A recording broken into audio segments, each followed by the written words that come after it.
E aí, sapiens, como é que vocês estão? Vim fazer essa super revisão do nono ano para vocês. Vamos lá? É claro.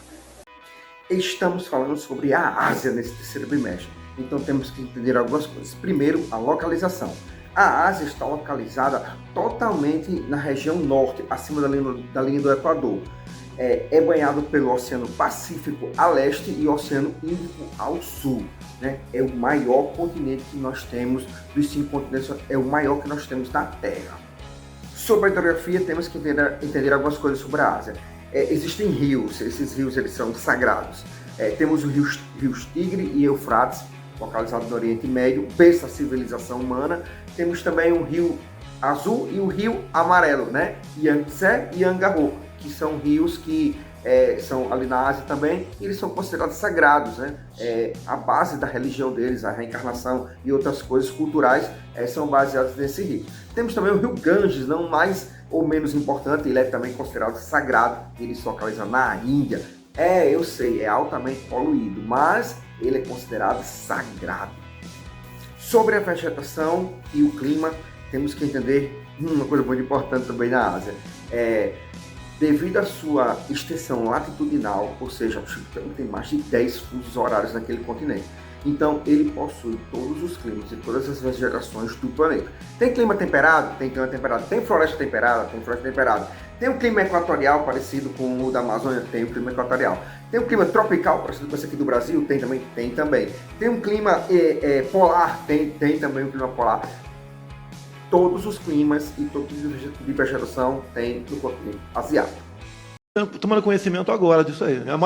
Nesse estudo do terceiro bimestre, nós temos que... o tio selecionou alguns países para a gente estudar e falar sobre eles. O primeiro deles é a China, né? A China, ela é hoje a segunda maior potência mundial, batendo com os Estados Unidos. O seu desenvolvimento está atrelado a uma grande industrialização e desenvolvimento tecnológico, e vivenciando um momento muito bom na história dela, uma grande mão de obra barata e mão de obra qualificada. O que é mão de obra barata? Mão de obra barata é quando você termina seus estudos, né, o ensino médio, e você não tem uma profissão. Ou então você termina o ensino médio e você não tem nenhuma profissão. Isso é mão de obra barata. Mão de obra qualificada é aquela mão de obra que você termina o ensino médio e você tem uma profissão. Ou então você termina o ensino médio e depois você consegue ter uma profissão. Isso é mão de obra qualificada. Eu não sei nem para que lado vai.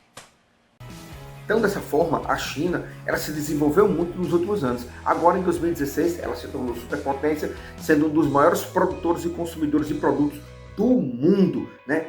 Batendo os Estados Unidos morrem de medo, né, da China. E, inclusive, nós aqui no Brasil, nós fazemos parte do BRICS, Brasil, Rússia, Índia, China e África do Sul. Então, estamos aliados à China também. Então, a China tem investido muito aqui no Brasil.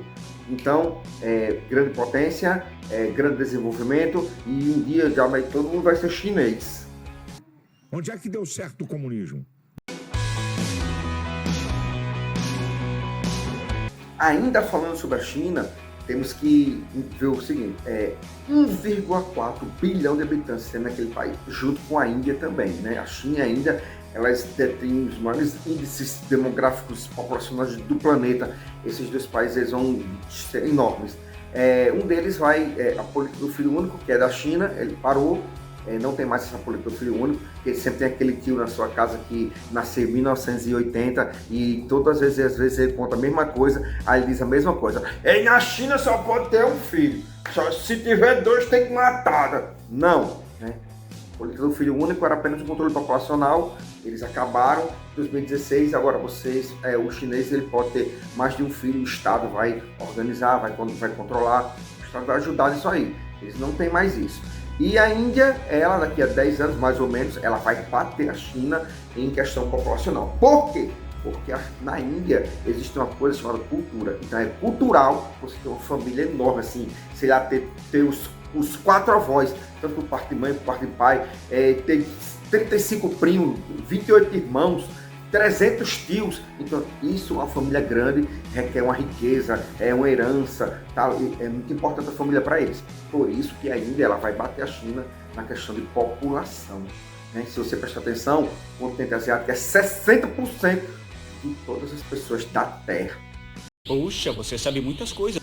Então, um dos grandes fatores para que tenha essa grande população tanto na China como na Índia, esses países com um grande despopulacional, é o alto nível de fecundidade e natalidade, né? Eles têm muitos filhos e as mulheres têm muitos filhos, né? Durante toda a sua vida fértil. Uma das grandes produções agrícolas que nós temos na China é o conhecido arroz, né? Como arroz, 1 bilhão de chineses não podem estar errados. Rizicultura, é a plantação e cultivo de arroz para o consumo. Eles são, assim, os melhores do mundo nessa produção. Então, a grande produção de arroz na China é a base. Igual a gente aqui come milho, né? Cuscuz, né? Sempre cuscuz, lá é o arroz. É a base da alimentação deles. É a verdade, não minto. Uma coisa também que eles têm é a criação do gado na modalidade extensiva. O que significa isso? A pecuária extensiva e a agricultura extensiva são aquelas agriculturas ou pecuárias que deixam pasto à natureza. Por exemplo, vai plantar alguma coisa. Não, a natureza vai decidir se chover, não, se tiver uma praga, é com a natureza, o que aconteceu. O gado, por exemplo, cabras, tudo. Deixa lá, o animal ele come o que a terra oferecer, se não tem agrônomo, não tem médico veterinário, não tem nada, a natureza resolve. A agricultura intensiva é que ela tem intenção, né? O cara já não tem mais a natureza normal, é um agrônomo para organizar bem a agricultura, para saber o que vai deixar o solo legal. Na pecuária já tem um médico veterinário, um zootecnista para poder organizar bem esses animais, trabalhar na engorda para o consumo humano, né? O leite, queijo e no final o abate para o ser humano. Isso é agricultura intensiva. Agricultura extensiva, deixa a natureza resolver a coisa e é o que Deus dará. Não, nada a ver, irmão. Sobre a exploração de recursos minerais na Ásia, podemos destacar a exploração de minérios, como principalmente o petróleo, né? Como vocês sabem, qual é a maior fonte de energia do planeta? O Sol. Qual é o que o ser humano mais usa? O petróleo. Então, o petróleo ele é uma das maiores fontes de exploração e renda desses minérios que são extraídos do continente asiático.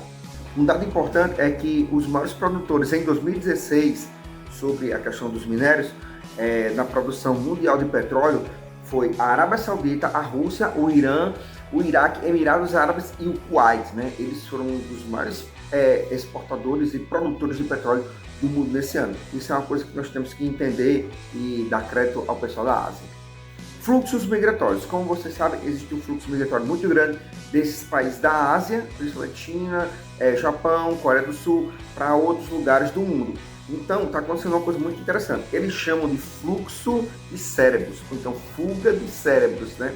Como propriamente diz, o que acontece? Um cara muito inteligente, o cara é fero, o cara é muito inteligente. A própria família paga para que junta todo mundo uma quantia, que eu vou fazer uma vaquinha aqui, filho inteligente da família, por favor, tá aqui, nós fizemos uma economia e vamos doar para você sair do país e você elevar seu potencial de inteligência, de tecnologia e ganhar dinheiro em outro lugar. Então esse cara vai, estuda, ele vai com a faca nos dentes, assim, de inteligência, de conhecimento, de mestrado, doutorado na área de tecnologia, ciência e tudo, e ele vem para ganhar dinheiro, para ser patrão, para ser chefe, para botar a própria empresa na Europa e na América. Então é possível que daqui a alguns anos você esteja trabalhando para um chinês, né? Olha que doideira, né?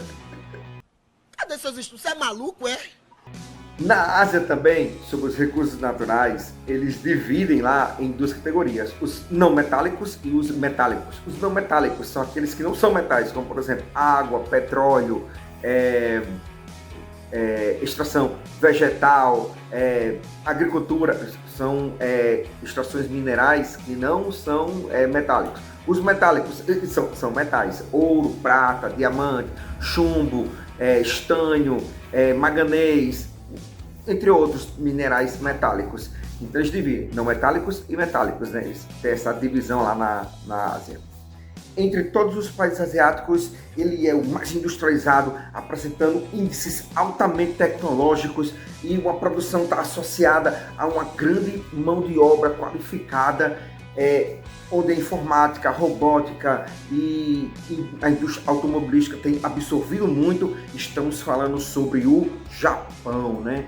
O Japão, ele tem essa tecnologia toda. Você já se perguntou por que o Japão tem toda essa tecnologia?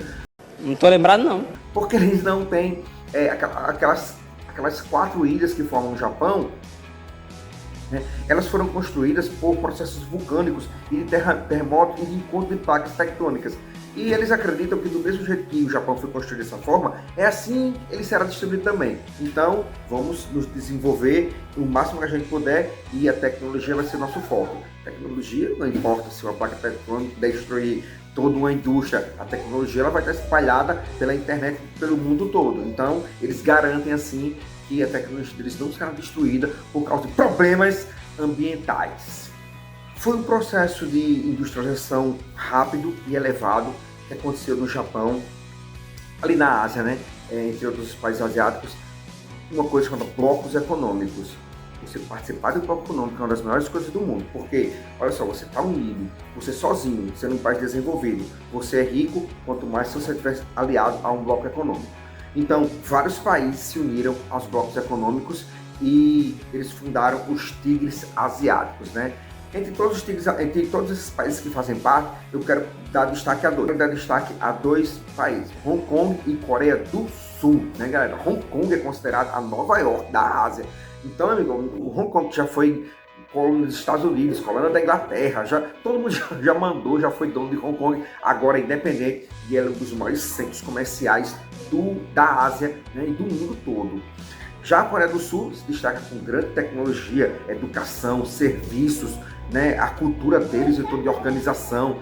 Eles se destacam muito nessa área aí, comercial, e a Coreia do Sul e Hong Kong fazem parte dos tigres asiáticos, dando essa importância para eles.